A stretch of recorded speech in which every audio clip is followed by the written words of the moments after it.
And you're not a fan of euthanasia because it thumbs the nose at the deity again. It's your terms. It's sacrilegious. Now, how I feel about euthanasia is irrelevant. Whether I approve it or not is irrelevant. But I can wonder about it. I can have some discernment about it that's free of any feelings, relatively speaking, free. And here's what I come up with really quickly. Euthanasia is a death-phobic culture's solution to dying. Euthanasia is being decriminalized by cultures that remain death-phobic subsequent to the decriminalization. That's the great mystery. If a death-phobic culture legitimizes euthanasia, it's because the euthanasia is consistent with the death-phobia. It doesn't challenge it. It doesn't re-educate about it. It's maintained by the euthanasia. Right. And what does that look like on the ground? You don't have to die. You don't have to put up with it. You don't have to learn how to do it. You don't have to be its servant, or you don't have any obligation to come to an understanding that's deeply unwelcome. You have none of these things. And when you decide, and you have the agreement of a couple of physicians who sign off on the fact that you're not nuts, Yeah, you're not just depressed, but you're dying in a death-phobic place. If you're not depressed, it's questionable whether you're even engaged in the thing.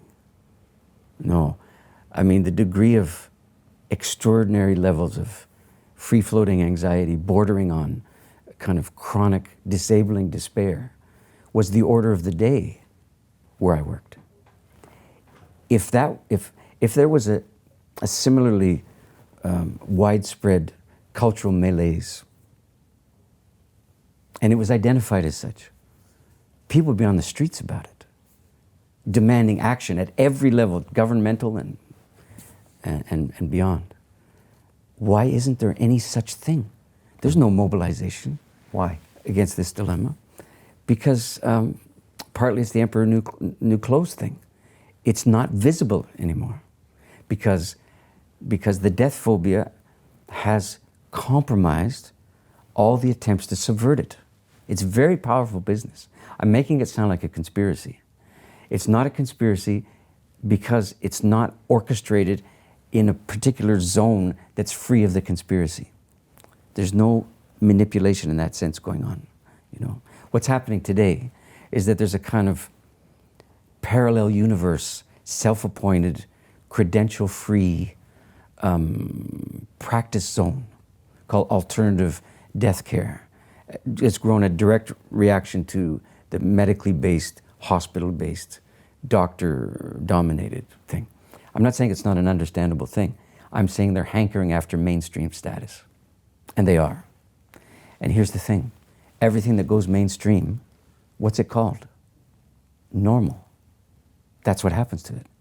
And the amazing power of normalcy in a democracy is its capacity to absorb everything that challenges it and turn it into part of itself and absolutely declaw and defang what could undo it.